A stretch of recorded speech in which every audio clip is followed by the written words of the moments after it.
ACMI would like to acknowledge the traditional custodians of the lands and waterways of Greater Melbourne, the people of the Kulin Nation, and recognise that ACMI is located on the lands of the Wurundjeri people. We also acknowledge First Nations people as the original storytellers of this land, and recognise their significant contribution to the contemporary moving image. Hi everyone, thanks so much for coming along. I'm Anthony McCosker. I'm Director of the Social Innovation Research Institute at Swinburne University and a Chief Investigator in the Centre of Excellence for Automated Decision Making and Society, ADM+S for short. I would also like to acknowledge the Wurundjeri people of the Eastern Kulin Nations and pay my respects to their elders past and present. And I would like to thank ACMI for having us today and hosting this event. This land sits on, this building sits on land that has been a place of play, experimentation, exploration, communication and exchange for millennia. And I think it's always important to recognise that. And it's especially heartwarming when we're coming to do the same thing that has been happening here for so long. This event is hosted by the ADM+S Centre and the Western Sydney University's Linkage project addressing misinformation and media literacy through cultural institutions. So thanks so much to Tanya Notley for bringing us together, and Amy Horrigan and the team, and Dom Carlon and Tracy Dakota, who are here as well, who have helped in bringing us all together. It's fantastic to have that kind of support. Now, why are we here? Why have we come here tonight? I think it's fairly obvious that this is a really important issue. We're here to talk about what we're calling the trust deficit and to think about the knotty problem of decoding AI and decoding and perhaps disarming deepfake video and synthetic voice. And we're really interested in how fast the technology is changing and how important it is in our everyday life today. I think we would all recognise the perilous era that we've entered into. It's an era underpinned by something that's sort of indicated by the idea of a crisis of knowing, which is something that a recent UNESCO article referred to. This kind of idea feels right. It feels like the issue that we're facing right now. It feels like AI is disrupting trust and supercharging scams, creating a crisis in learning, in the future of work. It really is something that we're all trying to navigate. We've been talking to educators all today. We've been talking to those who are actually trying to work with people in communities and engage with young people, older people, to figure out a way through this trust crisis that we've entered into here. But there are two important goals for us tonight. The first is to diagnose the problem accurately. This is the key thing that I think we can all do and that we're all involved in. I know many of you here, and I know that you're working on this issue. Try to get beyond the hype, beyond the panic, and think through clearly what this era is and is becoming. The second thing is to craft a way forward or ways forward for the people that we work with, for our research, and for the communities that we work with. Our research team refers to this as developing the critical capabilities that we need for inclusive AI. If we're going to have this thing called AI, how do we make sure that it works for everyone and with everyone? So I'm just going to quickly introduce our amazing panel, who are the reason why we're here. Dr. Sam Gregory is the Executive Director of Witness, an organisation that's more important than ever. It really is.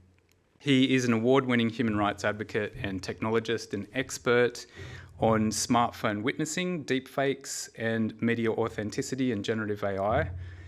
Stephanie Hankey is co-founder and co-director of Tactical Tech, and this is an equally vital media literacy and advocacy organisation.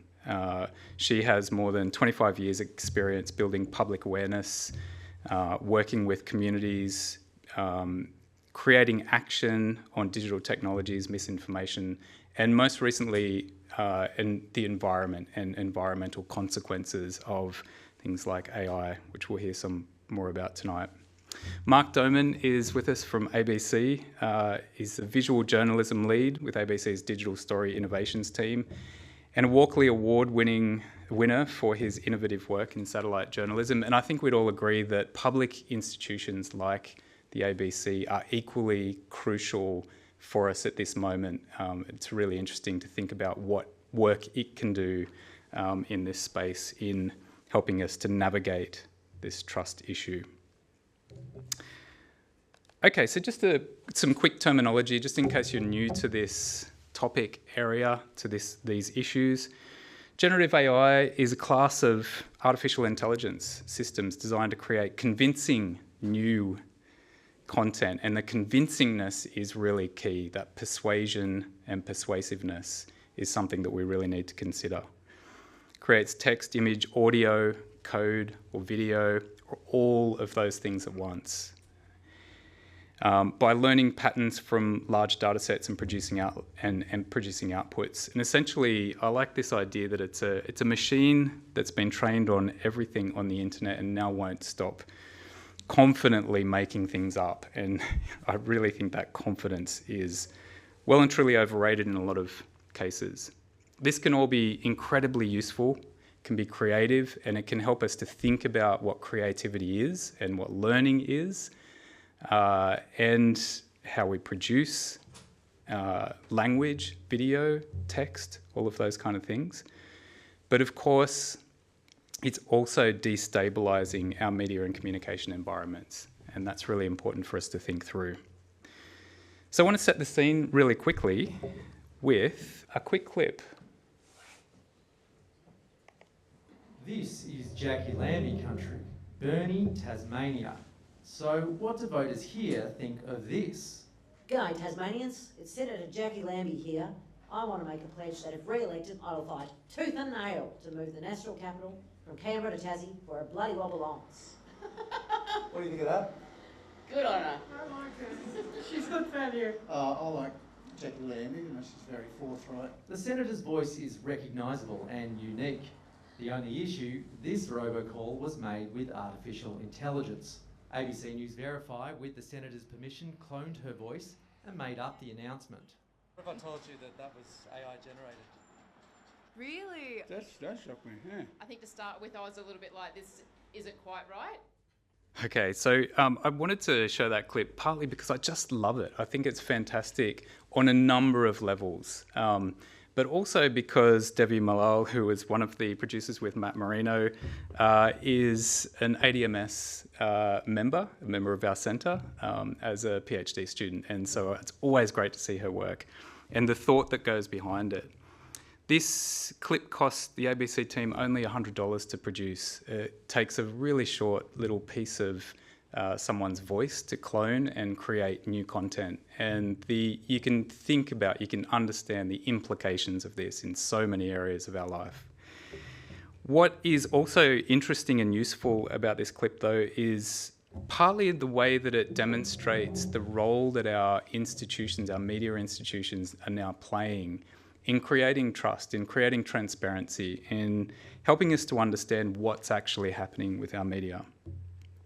And this is hopefully something that Mark will touch on as well.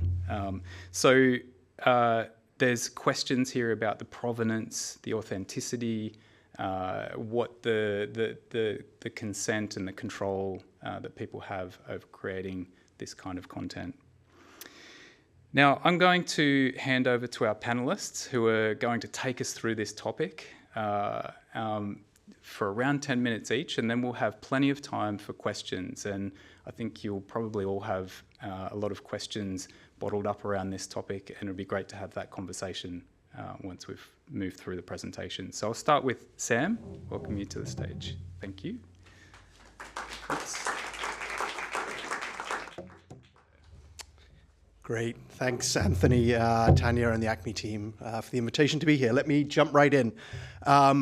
At Witness, we run a global deepfakes rapid response force that investigates both deepfakes and false claims used to deny reality. And I wanted to show how complicated the landscape already is.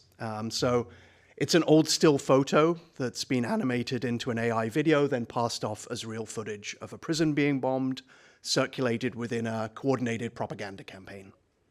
It's synchronized audio and video of a fictional protester self-incriminating in a violent act. Despite AI labels, many people thought it was real. And it's a likely real audio conversation calling for an attack on civilians in Sudan, later denied as a deepfake and hard to authenticate either way because detection tools often fail globally. And it's a doctored image of a public figure showing him with a criminal, spreading widely after online detectors, the type you find with a Google search, incorrectly flagged it as genuine. Here's how fast reality disappears. That's a real video, someone in a Pikachu costume at a protest in Turkey. Then AI generates new angles on the scene, rather more cinematic version, one with the Joker and Batman. That's definitely not real. And then finally, someone uses AI to animate the image into video, and some people shared it as real footage. So very complicated landscape of how this moves across time and in different formats. And it's all accelerating more realistic AI, detection challenges, public confusion. Crucially, about 1/3 of the cases we work on involve people dismissing genuine material using the plausible deniability of the AI alibi. This forces us to sometimes preemptively prove real, here for war crimes documentation, as well as combat politicians and others with an easy out for any lie or indiscretion, blaming pop culture references for their exposed audio clips. Let me explain a little bit more about Witness. We're a global human rights organization rooted in ensuring that frontline video journalism and human rights documentation can be trusted and lead to change. We help human rights defenders and journalists use video and technology and increasingly work in this AI-mediated information world. My colleagues in 14 countries work on a whole range of issues. It includes climate justice, land rights, war crimes, accountability, and police violence. And since 2018, we've been working to help communities shape, adapt to, and resist the impacts of generative AI and deepfakes on trust, information, and human rights. And the rapid response force I just described forms a part of that work. But now we face this sort of AI-driven tsunami of information and sometimes confusion. And while I'm definitely not naive about the idea that seeing is believing, that we just should trust videos, it's very clear that proving what is real does matter, and that we're starting to feel this kind of corrosive doubt that Anthony referred to about what is real, this epistemic crisis, this crisis of understanding a shared reality. This has become even more visible in the last few months with the launch of tools like Sora and Google's VO. And very clearly in the work we do at Witness, we see the risk that visual evidence, first-hand experience, which is the backbone of journalism, accountability, human rights documentation, public debate, risk becoming unreliable when we have not yet put in place the types of systematic safeguards that we need there. So I want to emphasize that although our work often focuses on the really big sort of single deepfakes, it's actually the problem that's starting to emerge is the sort of pervasive confusion that is in the everyday videos you might see, right? Like this example is a fictitious older person being arrested in a supermarket. And it's part of this endless stream you can see of similar videos that are being circulated to deceive people, to monetize their fear or their concern about it. And so it's this sort of funhouse mirror experience where each of these clips contribute to the problem, right? Each fabricated sort of body cam clip, CCTV clip, each resurrected figure saying words they never said, each, elder person being arrested fictitiously in a Walmart. It's all part of this sort of problem of erosion of trust that then impacts the work that human rights defenders and journalists do around critical content. And I want to talk about solutions here because a lot of our work and Witness works both very directly with communities but also on systemic safeguards, is that individual vigilance isn't the answer here, right? It's not going to be useful to tell you to spot the glitch, the six-fingered hand, right? It's, like telling people to spot forged bills when there's someone with an industrial printer printing those forgeries the other side of the room. And it only gets harder every day. I think it's deeply unfair that we often try and encourage people to think they can spot it. So I want to talk about 3 urgent areas of action that we work on at Witness, specifically focused on preserving trust in what we see and hear. The first is really thinking about what it takes to build a resilient infrastructure for being able to know what you might think of as the recipe of AI and human in whatever you consume, right? The idea that you can see the mix of ingredients that make up what we consume. And so instead of watching for glitches, trying to look at every video as if you're a forensic expert, how do you make good choices about when you want to understand whether AI was used or whether it wasn't, right? And there are emerging standards for this. Like, this is a piece of technical work that many groups are working on. One is called the C2PA standard that show these layers of AI and human in what is being consumed in our content and communication. And we fight at Witness to ensure these approaches are privacy protecting, accessible, and not weaponizable by malicious governments. And they're starting to be deployed, right? This is an example of a phone, the Google Pixel 10, that enables you to show that an image is authentic and then show the AI edits, right, in a way that's much more intuitive. But what I want to point to is that at the moment, this is simply not enough, right? There is not enough investment by the tech industry in actually making this work.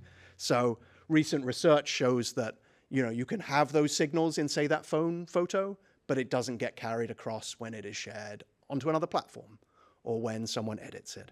So we need to be able to reliably understand that mix of AI and authentic content, and then we can decide for ourselves whether we want to be worried, delighted, or concerned, right? And I expect that 99% of the time, I'm not going to care AI is used, but I need to be able to know in the 1% when I want to dig deeper.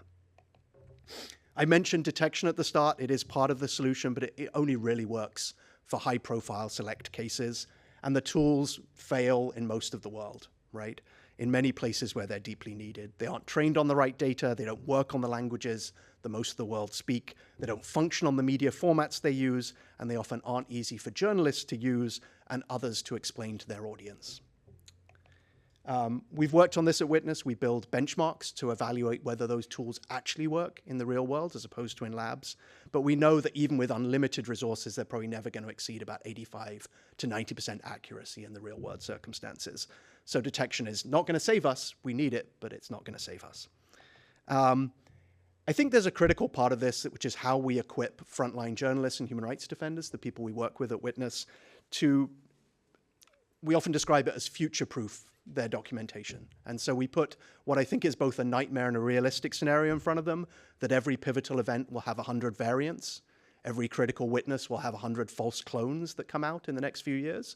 So how are you filming, archiving, preserving your footage with that assumption, knowing that that's the world you're going to have to operate in as someone trying to create accountability? So sort of a bottom line that underlines all of our solutions, that this loss of visual truth, the risk of epistemic fracture, is too high to be left to Silicon Valley's voluntary choices and pacing, chasing the #1 app store position, which is what's been happening in the last month with OpenAI's Sora, doesn't justify undermining our confidence in what we see and hear before the safeguards are in place. So the stakes couldn't be higher, but there is an opportunity here if we push collectively to ensure that we can still trust what we see and hear. Thanks. Thanks so much, Sam. And Stephanie, would you like to jump up?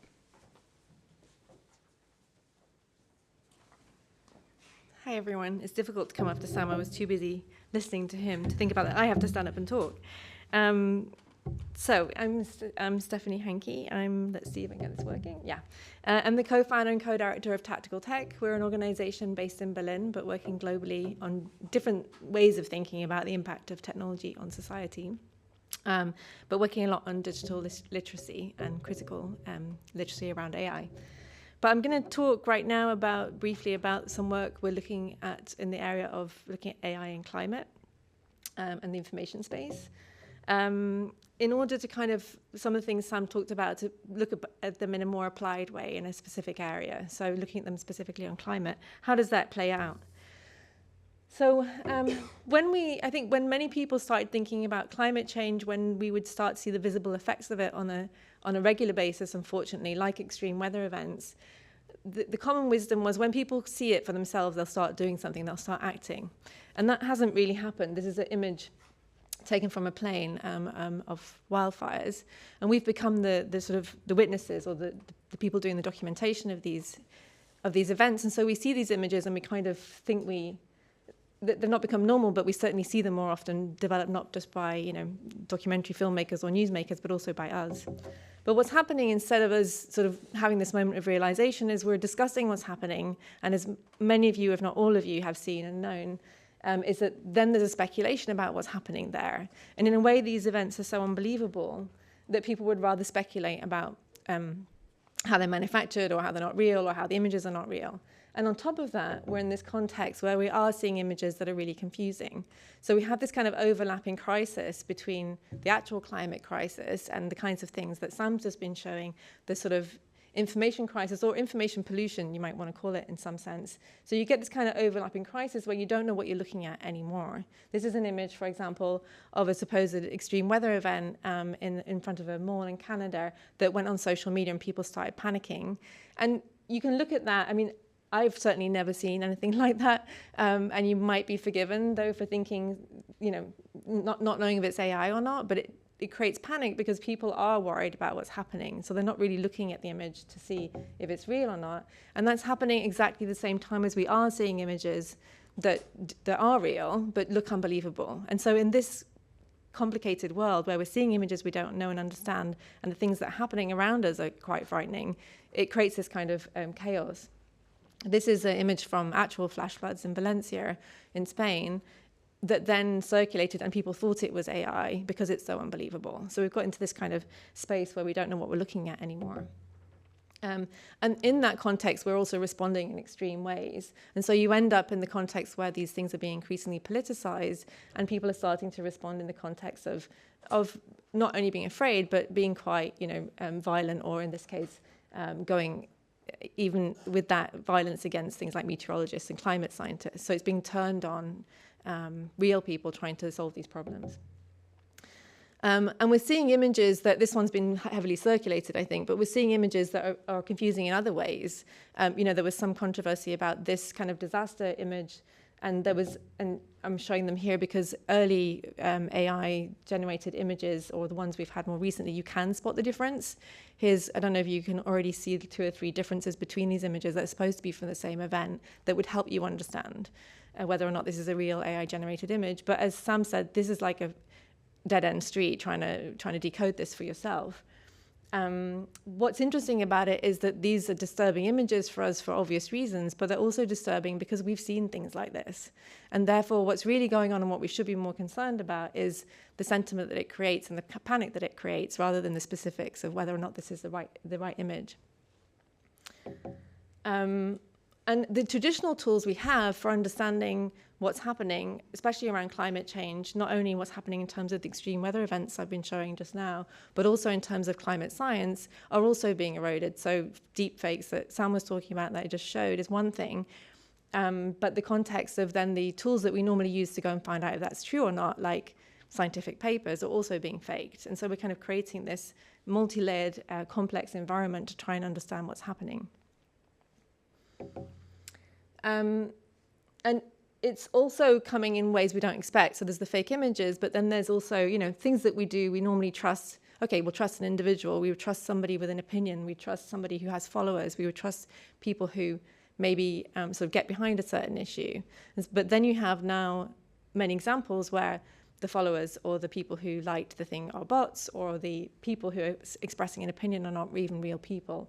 Like this example, which is around a crude oil pipeline development in Africa, where a number of people seemed to be in support of it. But then when it was investigated, people found out that these individuals who are supposedly advocating for it are not real. And then we've got this kind of other layer of complexity where we have people who are talking about climate change and saying, you know, it's not real, or it's a Western hoax, or these kinds of things, who are real people, but they're being paid to say what they're saying. So these are influencers who are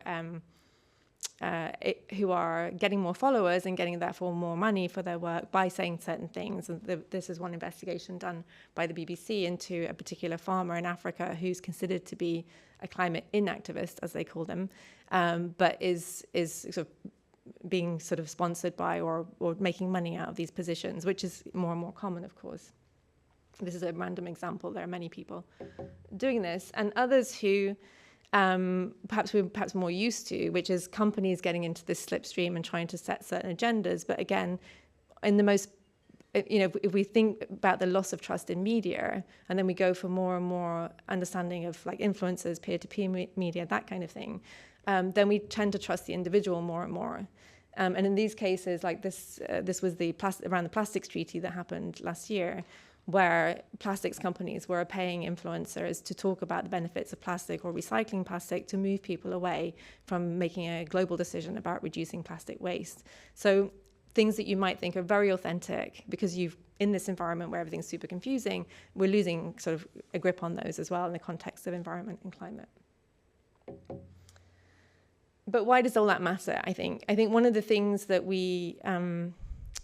in looking at this in the context of climate, you could say, well, okay, there are some fake images, there's some messages we don't really know where they're coming from, there's people with certain agendas, maybe that's not even new, that's certainly not new in climate, but why does it matter? And I think the work we've been doing at Tactical Tech, we've been looking for the last 9-10 months, and I'll show it in a minute, at the question of what to do in response to all of this. And in that context, we've been asking ourselves, like, why did these changes in the environment really matter for climate? And there's two things that really stand out. One of those is that it's impacting our ability to prepare ourselves and to be more resilient in the context of climate change, especially like disasters. In this example, you have people, and there are many examples, not only, some of these examples are from the US, but you could apply this to many places, where people, because of fake news on the internet and because of the discussions around these images or other things that are happening, that there's more and more fear, and where people, for example, refuse to vacate their homes in the context of an extreme weather event or a natural disaster because they think it's fake or because they've been told that somebody's trying to take advantage of them. In this case, community, we're told that there's these plans to change the city in terms of things like a 15-minute city or a smart city, and they refused to leave their homes because they were told that if they did, their homes would be taken over and they'd never be allowed back in. And these things are kind of starting to really make situations very dangerous. And in those contexts, and this is why I keep bringing up the fear aspect, you can understand why people respond the way they do. In this case, Naomi Klein talking about that people get the emotions right, but the facts wrong. So people are worried and they're upset and they're incensed about what's happening, which is quite right in the context of climate, but the facts are off, and so they're sort of directing this in the wrong way. And another part of this, which is perhaps important, so there's a question of how people respond, but there's also the question of how this permanent repetition of these issues impacts our understanding of what's happening. So this kind of repetition and the way in which the algorithms and the platforms amplify the message really distorts the conversation. So it's not just that we see these images a few times or that we're passed them by friends, but they're taking over the space as well. For example, in this, what happened earlier this year in the Los Angeles wildfires, Alex Jones, which is a far-right kind of influencer and news, kind of has a podcast and other things, he had more reach in the LA fires than the mainstream media and the services combined. So when you see at that level those images or those stories starting to happen, or those inauthentic information, it becomes a completely different story. So it's about what happens when it's supercharged, let's say. And the other reason why it really matters is because it becomes kind of normalized and banal in many ways. And of course, you've all heard the, climate is a scam or climate is a hoax kind of mantras that are happening more and more now. But one of the things that is important about that is not only does it become normalized or in some sense completely banal, and here you can buy a $24 t-shirt on the internet very easily, it becomes like a sort of slogan that you might want to proudly wear. But it's the context of how we're kind of politicizing these issues in a way that creates pushback on solutions. So you're ending up, this is why it really matters for climates, because we won't be able to get the solutions we we need or we have. And I think this is a debate very much in Australia right now in terms of the context of net zero, but you get a pushback on something where there's been a lot of momentum in the past that's now being lost. And so the reason why it really matters is not only responding, but also finding ways to make sure that we don't block solutions going forward. So last thing maybe is just to say that I think Sam and I might have made it feel that this is a hopeless information environment, which maybe it is, let's see in the discussion. But one of the things that we've been doing is actually developing and looking at solutions. So how do we learn about what can be done in this context? And the replay book is a sort of like an overview of how people are responding to the climate and information crisis. And it's an overview of 30 different perspectives, many different disciplines, sort of scientists, technologists, communicators, creative industries, journalists and others who are actually responding to this in different ways. So some of that is thinking about how do you counteract this divided discourse, this politicized discourse? How can we learn tactics and tools from each other and practices, but also what needs to be done next? That's how it looks inside. Yeah, and it's free and available on the internet. And we can talk, I'm sure, more about solutions when we do the panel. Thanks.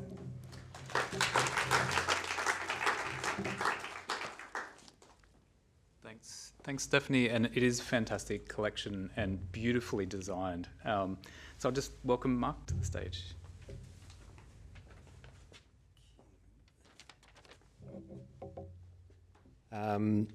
Turning off the internet, I think, is our only solution to all of this. The end. No, yes, I'm Mark. I'm the acting editor of Innovative Storytelling at the ABC, and in my regular job, the visual journalism lead for the ABC's Digital Story Innovations team. So we're very much focused on this intersection of journalism and technology, and how we're using technology to enhance our investigations and to explain things like deepfakes to our audience. So we're using data, we're using maps, satellite imagery, video, social content, and more recently AI and machine learning tools to research and deepen our investigations, and also to present these stories, in a more powerful way, and also to bolster that research and to also shortcut it in some instances. So just to give you a bit of context of the type of work that we're doing, and later how this new technology is further shaping what we do. So we've used investment data to track the investment of superannuation funds here in Australia, looking at their investments in controversial weapons manufacturers and their investments in fossil fuels, and comparing that to what they claim, what's on the box of your superannuation fund. We've used spatial data, like the ones you can see in the image up there, to identify areas of illegal logging in Victoria's state forests by the state-run logging agency Vic Forests. We've used satellite imagery to cover conflicts in Syria, Iran, Ukraine and Gaza. We've used it for natural disasters in remote locations, both abroad and here in dangerous locations in Australia during natural disasters, and to cover authoritarian regimes that restrict our access to these areas as well. So yeah, we've used visuals and data to explain complex science, like the forces impacting polar heat spikes in the Arctic, and record low sea ice levels in Antarctica as well. Now to the AI portion of my talk. I mean, looking at the challenges, I will say the main focus of my role at the moment is focusing on how we harness this technology to help in investigative journalism and explaining the world to our audience as well. But that's not to say there aren't obvious challenges in the work that we do. Probably none more so than verification work that we have to do. Like, how do we independently verify content in this world where if we can't get onto the ground? I mean, this is happening in Gaza at the moment. Everything we do is it cannot be done with boots on the ground, at least at the moment. Anyway, so how do we rely on and check source materials like documents, images, videos, and even data when it can be so easily faked? And how do we do that in a breaking news scenario when you have, maybe a minute to turn around content? How do you make a judgment call on content that you're seeing when it's tricky to tell at the moment what is and isn't AI generated? And thinking a bit more about it is, how do we responsibly fact check stuff that is being made by bad actors, so to speak? How do we fact check the misinformation and deepfakes without amplifying it? We have it's a tension point at the moment when we see this flood of content that we know, or perhaps we know is fake. But what's the threshold for us as a large media organisation with a large viewership and readership to go, we need to take this piece of content and explain it to the world and explain why it's fake. So these are just some of the conversations we have, like pretty much on a daily basis about the content that we're delivering.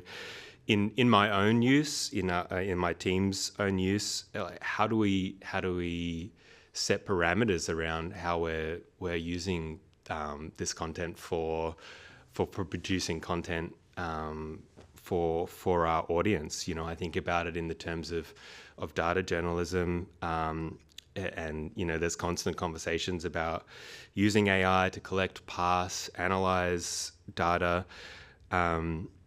And when I think about the kind of work that we're doing, pulling together huge data sets for the stories that we're trying to tell, there's plenty of opportunity for human error when it comes to these types of stories, when it's done all manually by us.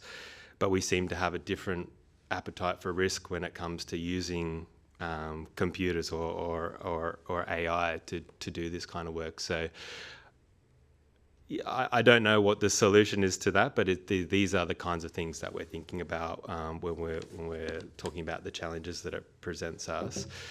The potential, the opportunities or that it raises for us. In some ways, all of this Gen AI content and the so-called slop and hasn't really narrowed our focus. I think we, so much of the bad journalism, for lack of a better word, can now just be done, can now just be cranked out by a chatbot or whatever. So it really has allowed us to focus the types of stories we do and focus on telling stories with impact, ones that require time, that are developed through sources, that have nuance, that are done by compiling evidence and establishing reliable sources of facts. Easier said than done, perhaps, and to get on the ground to tell stories. This is not a revolutionary concept in the field of journalism, because it is just journalism. That's what we do. But I think for a large media organisation like the ABC and my team, that has been pulled in so many different directions for different platforms and the content that it produces, I think having this focus on being able to do the things that we're good at and deliver stories of impact for the audience is one perhaps benefit of everything that is happening right now. And I see our value only being increased as we position ourselves, and as we've done in the past before anyone even mentioned the word AI, as a reliable, trustworthy source of objective information.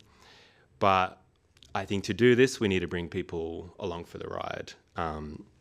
We need to be transparent with how we've reached our conclusions in our journalism, who we've dealt with, how we've used Gen AI in our content, and clearly labeling that. And it doesn't seem like that is that big of a change from what's been done in the past, but I think we have sort of skipped over some of these steps previously in stories in really and not bringing the audience into our reporting process and not telling them all the work that does go into investigative journalism and complex storytelling that is being done behind the scenes. But I think now there's a bit of a shift on, and I was recently doing some KPIs, can you imagine that, about the transparency in our reporting, and it's now in teams' KPIs at the ABC to be talking about the types of ways we've been reporting transparently and how we've done that. And this is just one example. So this is some of the work that I mentioned earlier about investigating pension funds and where your retirement savings are ending up at the ABC. And it involved this complicated process of compiling data and pulling it all together and matching it with other data. And I think in the past, we just, as journalists and storytellers, we know that hits the snooze button with our audience, so maybe we left it out of stories. But now, as a result of this increased need for transparency in our reporting, we're now detailing, I mean, you don't have to read all that, but it sort of is included in the narrative of how we tell our stories now. And I think, this is the kind of thing that I hope we will see more of in the future of our reporting. Thank you.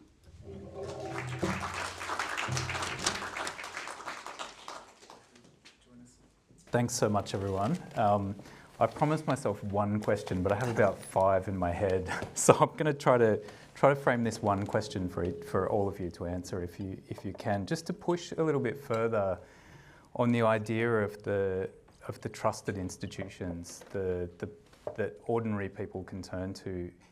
You all are part of 3 of those trusted institutions, and in fact, that's why we brought you here today to talk about this issue. But what are the other institutions? What are the other venues that people can turn to, or what do you look to as a model or for inspiration around how to deal with this question of how to navigate what did you call it? Information pollution, I think it was, and avoid hitting the snooze button on how we explain these things, how we create transparency. What are the good models that you've seen? What cuts through? Stephanie?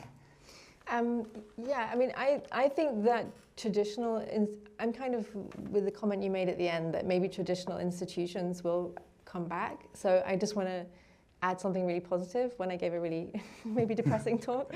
But I think that the what we call anchor institutions, which are, they're rooted in communities, they're well trusted, they're known, like libraries, like museums, like cultural centres, schools, places that we traditionally think of as places of learning and knowledge.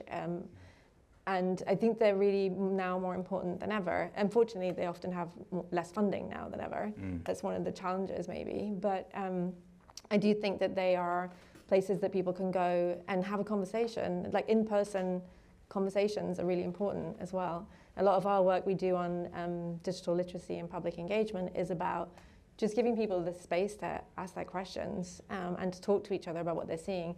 And I think the wisdom is that people don't need it or they don't want it, but when we open our doors, we find that people have so many questions. And they tend to find, everybody's got a different reason to care, but most people do care. And I think that's really important right now to create those in-person spaces. Yeah. Sam? Most of Witness's work is with community-based journalists and human rights defenders, so thinking about who are the people who are trusted by communities to begin with. I think the crucial thing, and it was what I was pointing to when I was talking, is if we haven't made the sort of big picture technical and in fact legal choices about what's going to be available for them to build on, what are the foundations of trust, we fundamentally disadvantage them. So it's in the same way we shouldn't expect an individual to be able to spot the glitch in an AI image, if we haven't enabled those like foundations of transparency or the ability to see the recipe and supported those community journalists to be able to explain that to people who trust them, then we're going to fail. So it's like we can place, an onus there on people, and an onus like something that they want, frankly, in most of these contexts. But if we're not also thinking how the technical structures that are being designed, are reflective of their needs, we're also fundamentally disadvantaged in their capacity to actually do it. So that was the good and the bad. Both at once. What do you think, Mark? Yeah, I mean, I think as a reporter, I think for me, one of the institutions that we rely on, and you're not paying me to say this, Anthony, but these are universities. As people, as a journalist, as people to go to ask for the expertise who are in this every day, because as journalists, we're pulled in a lot of different directions. We don't have always the capacity to be 100% focused on, the latest deepfake technologies and how they're impacting lives. But if there are people who are deeply researching this at our university institutions, then I think that's a really important thing to maintain. Yeah, fantastic. I love that, and I love the research component and the knowledge component. But I do know that so many more people are turning to Alex Jones and to those who are, steering a different course. I would like to open up to the audience though for questions. We do have some mics if anyone wants to pose some questions for the panel. I can hardly see, so it's... Yeah, it's blinding here. Just to the front.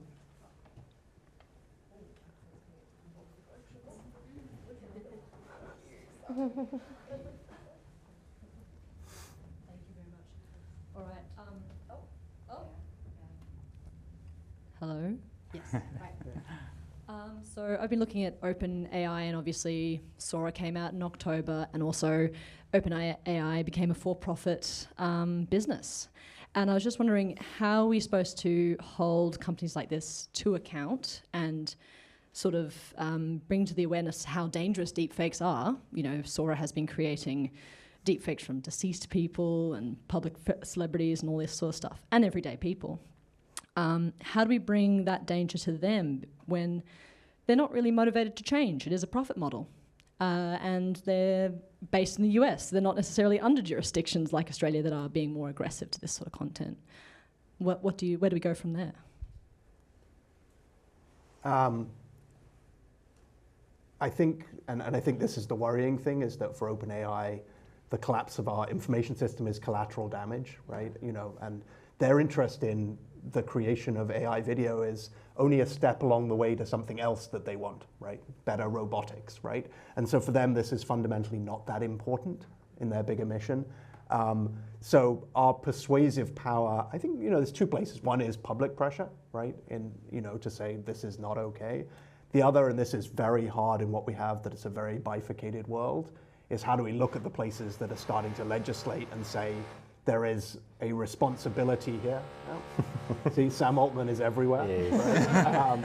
Right? So how do we reinforce the power of states that do want to regulate this and think about the responsibilities to an information ecosystem? So that can be states, literally in the US, like California, which passes legislation on this, and it can be states like the EU and potentially Australia, right?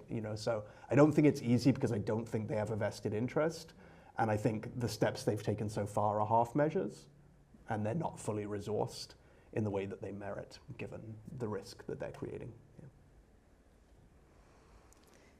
I can maybe add to that briefly to say, I think there's another part to that as well, which is that actually in the US there were a lot of steps taken in the last few years to try to regulate the companies, just as in Europe, and there was also some success. And I think because of their success, the tech companies have really gotten behind a different political allegiance because they were starting to be regulated.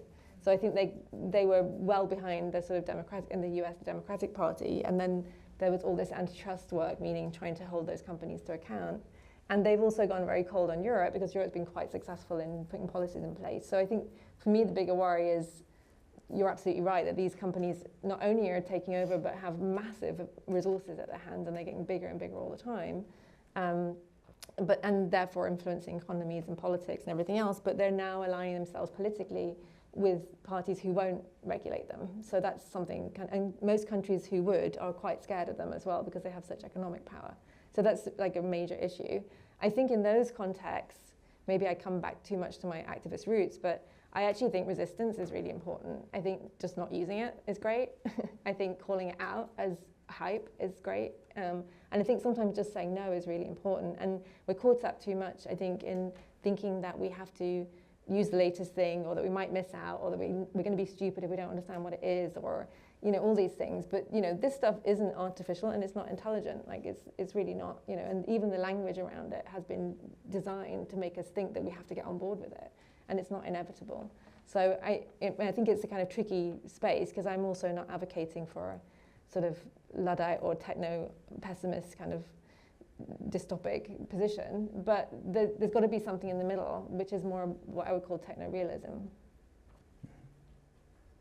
Do we have any other questions in the audience? Yes, Linus. Hi, cool. Thanks. I really like the title, The Trust Deficit, and I think when Stephanie was showing the slide about Alex Jones, how it's almost 7 times more watched or reached than all the other organizations. And going back to the ending point where Mark, you were saying that we can really rely on trustworthy institutes like universities to make sure that the information is trustable. So looking at those 2 areas itself, I was just wondering, like, does trust have to be built between person to person, like a watcher, like an audience to Alex Jones? But then you're also talking about institutions and organizations that hardly have an actual name or actual person. It's really difficult, because like we say, if you want to trust a university or research organizations where there's not a person. So I guess what I'm trying to get to is there any advice for people working in these trustworthy organizations and institutions to try and reestablish or build trust one-on-one? Good question. Yeah, I mean, I think it's an ongoing exchange, and it's sort of very much out of balance in that it's very hard to gain and really, really easy to lose. So I think that's why having it's tricky not knowing the context of how you're trying to gain trust, but for a media organization, it is around just being very clear with how we're reporting and understanding that people are probably coming to us with some skepticism, which is great, but taking our audience along for the ride and bringing them in on investigative reporting, taking them behind the curtain, so to speak, to show them how the sausage is made, to mash a few analogies there. I think it's super important, and I can see how that would apply to various other institutions as well. Is really sort of bringing people in and taking them along for the ride.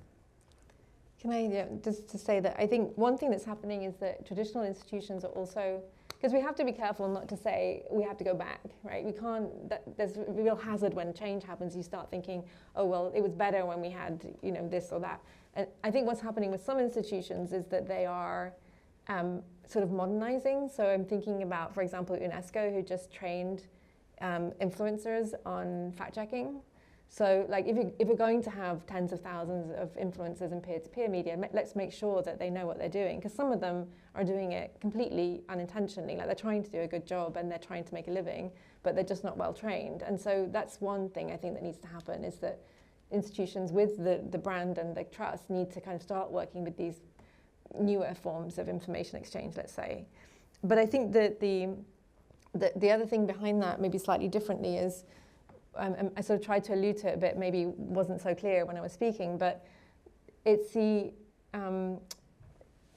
the outrage nature of the algorithms. I was kind of trying to allude to this because you made this example of Alex Jones.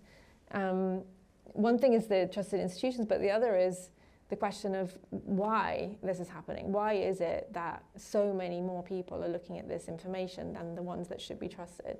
And that's happening because of the way the algorithm works. You know, the way that the monetization of the system works, the way that the business model works, is that it's attention-based, as we all know, which is kind of pulls everybody to outrage. But more importantly, maybe that's what I didn't quite say, but meant to say, was it pulls people to emotions as well, like happy things as well, which is why all those memes and so on get, you know, much more attention than perhaps like hard work and so on. But generally emotions, and especially in the context of climate and the work I've been doing, is these are very emotional issues, and so the algorithm pulls people in very extreme directions. And maybe that's something that is, you know, how then does an institution start trying to create those emotions? If you have to play that game, how do you do that? So in some of the work, like in the replay book I showed, one of the conversations we're having with experts in this area is like, how low do you go? Like, if you know that's what brings people in, and I'm sure you deal with this problem all the time, like, you know, are you going to play the game of the algorithm, or are you just going to play a new game, or hope that people come anyway? I don't know how you deal with that, but. Yeah, I mean, in many ways we've stopped playing it. You know, we probably dabbled earlier on and found, like as a early career digital journalist, you knew the topics that were going to set people off, and I think in those early days it was a bit of a free-for-all, but I think organisation, well, at least we've started to try and rein it back in and perhaps not feed into it as much. So yeah, it's a tricky one for sure. Maybe just one observation on building trust is an adversarial environment, right? And so the example I showed of a human rights group having to preemptively prove something wasn't falsified. One of the biggest challenges human rights groups have is people are always trying to discredit them, and it's something that news entities increasingly face. And I think it's a very unequal environment of adversariality at the moment, because the ability to undermine someone's credibility in an AI environment is very easy to do. Leaves a lot of sort of weaponized doubt and uncertainty. And so that is a significant challenge, right? And it's why I describe, we have to rethink how we do our methods as well, to be essentially ready for the weaponized doubt about all the documentation we do, all the work we do, and to assume ahead to where that's going to be in 3 years' time, because like in human rights work, a lot of the time it takes time, right? So if you're in a trial process, it could be 5 years' time it's going to be evidence. If you're in a public accountability process, it can take decades, right? So let's assume ahead to that and be ready that like we're not, when we film things, when we document things, when we archive things, and we're ready that the fact that people are going to cast weaponized doubt on it to try and undermine the trust in an investigation, in the evidence, in the content. Maybe as a related and a final question, just conscious of the time, we know that young people and students in particular are the heaviest users of generative AI. Our survey released yesterday showed us that they're really up there at sort of 80–90% using and exploring and experimenting with generative AI. And I think this is a thing that we think about in the universities. How do we help them? How do we think about them in terms of that curve, in terms of that wave of what happens in 3 years, 5 years, 10 years when they're out in the world? What can we tell them? What sort of toolkits can we give to them? What sort of capabilities can we build that helps them to steer a pathway and maybe be those activists, which may include that resistance and refusal option as well? What are your thoughts? I can, I think you have to approach AI with nuance, and the way we talk about it in our work at Witness is, you can make choices to use AI, right? And people should be doing that. I don't think I'm not a Luddite, and I don't think and there are very practical ways it helps people, but you have to also make very pragmatic choices about when you resist and why. You have to make choices about how you reimagine how you do your work or how you do it, and then play an active role in shaping what happens. And I think talking to people about their roles that can be all of those things is really important, rather than getting stuck in you've got to use AI, you've got to resist AI, or you have no agency on it, because frankly, if we don't exert our agency right now, it's going to be shaped in ways that are fundamentally unfair. Yeah, great point, Stephanie. I think that, yeah, young people are at the frontier of most technologies like that because they're the heaviest users, and therefore they're the ones that are experimented on the most by tech companies, which is an issue. And I think it depends what age you're talking about as well. But I think that if I think about slightly older, like younger children are a problem because they're at the hard end of the experimentation. So like we were talking about AI slop, like meaning that AI that's generated like brain rot, if everybody knows what that is, which is this constantly kind of completely pointless content, but somehow you can't stop watching it. Not me, but in general. But then there's also all the content which is just totally bizarre, and some of it's quite dangerous, and that gets kind of experimented on kids. But I think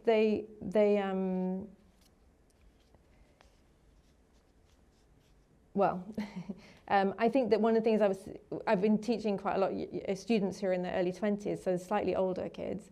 And one of the things that reassures me is that they don't really want to use technology all the time. They're very aware that they do, and they consume most of their media there, for example, and they rely on it heavily, but they want more choice, and they definitely want to see it differently. And quite a lot of the studies show that well over 60-70% of young people will respond in a survey to things like they wish the internet had never existed, they wish they didn't have smartphones, they wish there were smartphone curfews and so on, which doesn't mean you should ban it, like obviously the controversial issue here with social media being banned for under 16s, but it does mean that there's a kind of, I think, quite positive, quite hopeful way in which young people are resisting technology, not to get off it, but to get it in the way they want it.